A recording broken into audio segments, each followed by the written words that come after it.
Hi everybody, this is Aaron Calvo. This is the September market report video style. So let's dive into some August statistics and number and talk a little bit about where the market's been and where we're actually going. The August median price in the greater Seattle metro area was $875,000 versus $825,000 back in 2020. So that's a 6% increase in home values on average, or about $50,000. August, though, is down from June's high of $890,000 and July's $896,000. And our all-time high, a median price here of $919,000 in May of this year. Most of the properties, or let's just say 49% of the homes sold over their list priced, but again, they were lower than June's, which was 58% sold over asking, and July's 53% over asking. 73% of the homes sold in 15 days or less. That's an incredible number, but you guessed it, that wasn't as low as in June, where we had 85% of the houses, and in July, 81% of the houses that sold in 15 days or less. So what you can start to guess is that, yes, the market did slow a little bit, and there's probably a couple of reasons for it. Now, number one, this is normal this time of year. This is not uncommon, and we are also comparing it against a very unique year that we had last in 2020 in August of 2020. So August is naturally the time of year where a lot of people will go on vacations, they'll go on weddings, they'll take trips.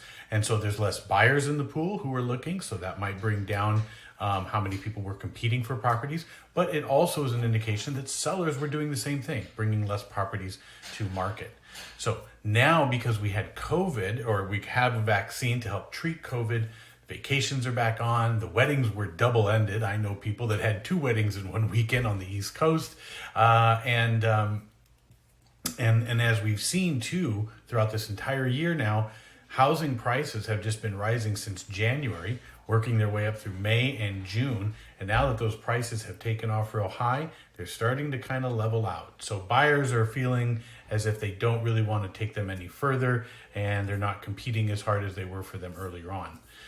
So once prices kind of get to this point, and new listings are using those prices from the summer sold numbers, so the last house that sold, the next house will now start there. Buyers are just not wanting to push and compete as much. So on average, properties tend to sell closer to their asking price. They tend to get fewer multiple offers, and some of them are even sitting a bit longer. Remember, that is on average. Not all of them do. There are always unique homes that are hard to find, and those will go quick. But on average, we are starting to see things kind of quiet down. Now, that's not the big news. It's common, that happens. We're going to continue to stay competitive. The real big story I kind of feel this year was the increase in the outside of Seattle, which has been happening all year long. People just needed more space, not only in their own home, but in their communities. So while in Seattle, prices grew at 6%, on the east side, prices grew at 24% year over year. So last August to this year, August, and it's Snohomish County, 25%. Same could probably be said for Pierce County and some of the other cities down south. So a lot of people left. A lot of people bought second homes. That is still a very big draw, people wanting a second property. And they left urban areas and they moved to more suburban areas, and or got land much further away and more space in their home and in the community itself. So, but what is also really interesting, and one thing that actually is very helpful, is that in this market report, the WE report, and the one that I send out every month to you, is if you click on the local market update and the regional housing market news, there's a great recap down there of what's been going on in the market. And you can see those comparisons of what areas are moving higher in value and percentage than others. So it's a very helpful, great place to gather just a quick synopsis of what's been taking place month over month. So what are agents kind of forecasting for the future? Let me be very, very careful with this one. I don't take predictions lightly. I don't try to predict what will happen in the future, but I do like to read and stay in touch with those that are willing to make predictions. If interest rates continue to remain low, and there is some indication that that might start changing, but inventory is probably really going to stay low. Next January to April is predicted at this point. We will just continue to see more of the same. Sellers waiting till the spring months to list, and buyers eagerly waiting just after the new year. And there's this belief that if people were really going to move due to the pandemic, meaning the pandemic caused them to get up and change where they were living, by now there's a lot that feel that that already would have been done, and that the remaining folks are ones that are just sticking it out and staying home. There will probably be no big rush of inventory to satisfy the demand.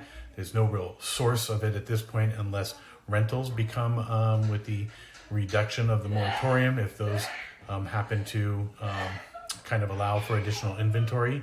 But also another area that has been picking back up is the condo market. It took a really hard hit in pricing, and we had a lot of high levels of inventory in the middle of last year. We're seeing those rebounds as the urban core not only opens up, but condos, because of their price point, are becoming very attractive to some people.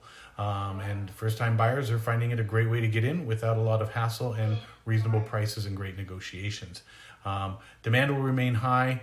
So what does this kind of mean for you? Well, if you've been considering buying a house, you just have to keep up the fight. You cannot give up. You got to continue to search, maybe even expanding your search area. It is still going to be competitive, especially in particular price points for first-time home buyers.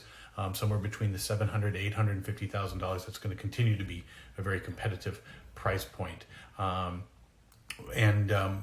buyers just need to be persistent and consistent. Houses come up all the time. Houses sell at Thanksgiving. They sell during Christmas and during the New Year. And for those that are being consistent and persistent, it usually pays off.